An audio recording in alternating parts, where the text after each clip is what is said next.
శ్రీ గురుభ్యో నమః శ్రీమాత్రే నమః.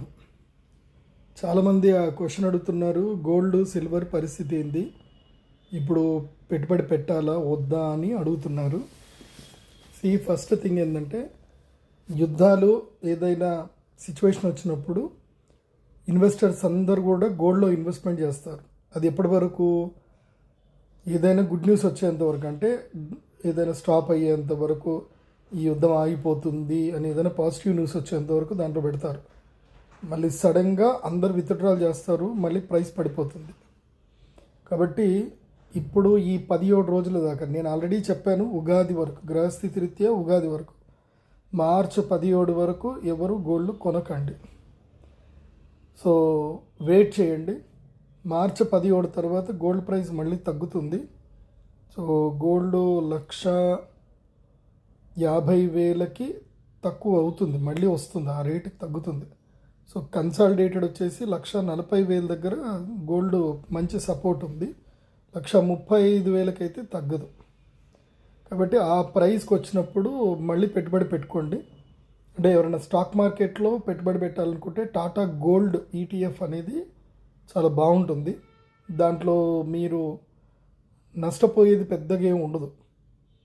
కాబట్టి అది అంతా 10 పైసల్లో, ₹1 ట్రేడ్ అవుతూ ఉంటుంది. కాబట్టి పెద్ద కంగారు పడద్దు. సో ఎవరైనా గోల్డ్ ఈటీఎఫ్లో ఇన్వెస్ట్మెంట్ చేద్దామంటే టాటా గోల్డ్ ఈటీఎఫ్లో ఇన్వెస్ట్ చేసుకోండి. అది కరెక్ట్గా ఫిజికల్ వాల్యూ తగ్గట్టుగా అది ట్రేడ్ అవుతుంది, పర్ఫెక్ట్ ఉంటుంది.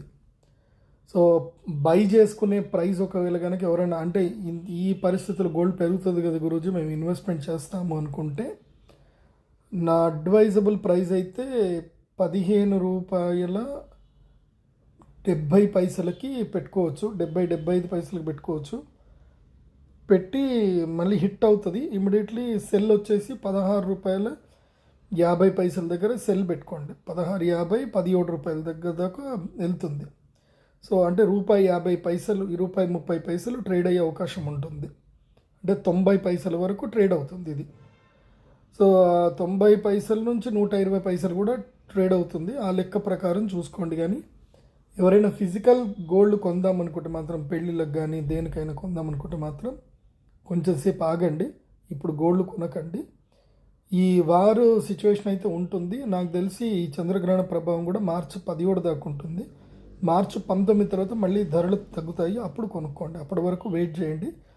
ఎవరు కూడా ఎవరైనా పెళ్ళిళ్ళు ఉంటే బంగారం పెట్టరా అట్లా ఇట్లా అని ఎవరిని అవహేళన చేయకండి. ఎందుకోసమంటే టైం బాగలేనప్పుడు ఎక్కువ డబ్బులు పెట్టి బంగారం కొనడం కూడా మంచిది కాదు. సో ఏదైనా కార్యక్రమాలు ఉంటే మాట అనుకోండి, బంగారం